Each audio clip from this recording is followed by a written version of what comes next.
560 კილომეტრით შემცირებული მარშრუტი და პირდაპირი გასვლა მსოფლიო ოკეანეში. პინგლუს არხი ლოგისტიკურ გრავიტაციას ცვლის.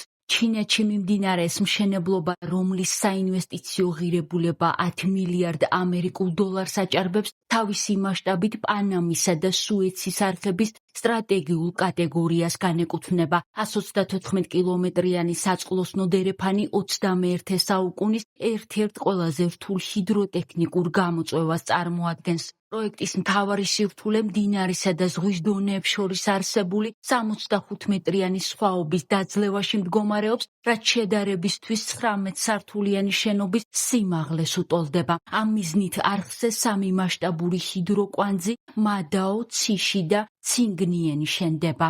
ეს რაბები, რომლებიც ფაქტობრივად გიგანტური ჰიდრავლიკური ლიფტების ფუნქციას ასრულებენ, ჰერმეტული კამერების მეშვეობით ხომალდებს ერთი დონიდან მეორეზე უსაფრთხოდ გადაადგილებენ. სწორედ ეს რთული საინჟინრო მექანიზმი განაპირობებს 5000 ტონის წყალწვის ხომალდების შეუფერხებელ ნავიგაციას მთიან რელიეფზე. საინჟინრო თვალსაზრისით პინგლუ დახურული ჰიდრავლიკური სისტემა, რომელიც სრულად ბიმ ტექნოლოგიით, ანუ შენობის ინფორმაციული მოდელირებით იმართება. მშენებლობის პარალელურად არსებობს არხის ვირტუალური ანალოგი, სადაც სენსორების მეშვეობით მყისიერად კონტროლდება სტრუქტურული დაძაბულობა, ბეტონის ტემპერატურა და ნალექის რაოდენობა. ეს პრაქტიკულად გამორიცხავს ადამიანურ შეცდომას მასიური დასხმების დროს და უზრუნველყოფს ყოველი კუბური მეტრის ციფრულ კონტროლს. განსაკუთრებული ყურადღება ეთმობა თერმულ კონტროლსაც. რაბების კედლებში ინტეგრირებული გაგრილების სისტემები ხელოვნურად არეგულირებენ ბეტონის ტემპერატურას,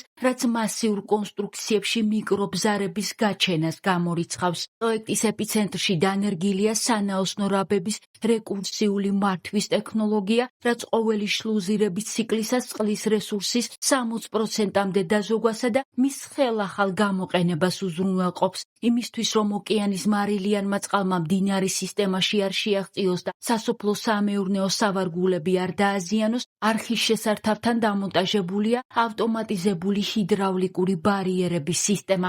ის მოქმედებს როგორც ჭკვიანი ფილტრი, რომელიც წყლის სიმკვრივესა და დინების მიმართულებას არეგულირებს.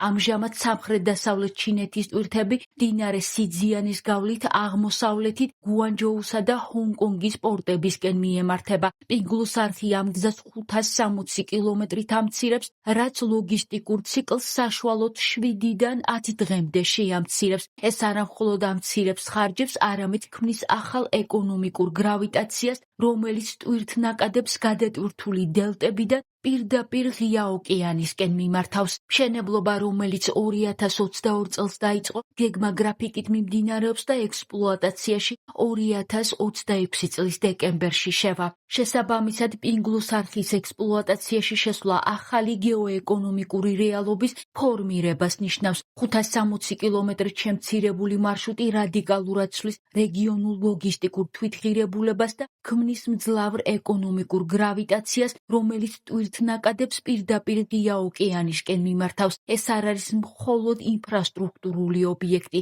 ეს არის უახლესი ტექნოლოგიური სინერგია, სადაც ინტეგრირებული ბიმ მოდელირება და თერმული კონტროლის სისტემები ჰიდროტექნიკური მშენებლობის ახალ სტანდარტებს აწესებს. ფაქტობრივად, პინგლუ ბუნებრივ ბარიერებს გლობალური ვაჭრობის მაღალტექნოლოგიურ ტრაექტორიად გარდაქმნის.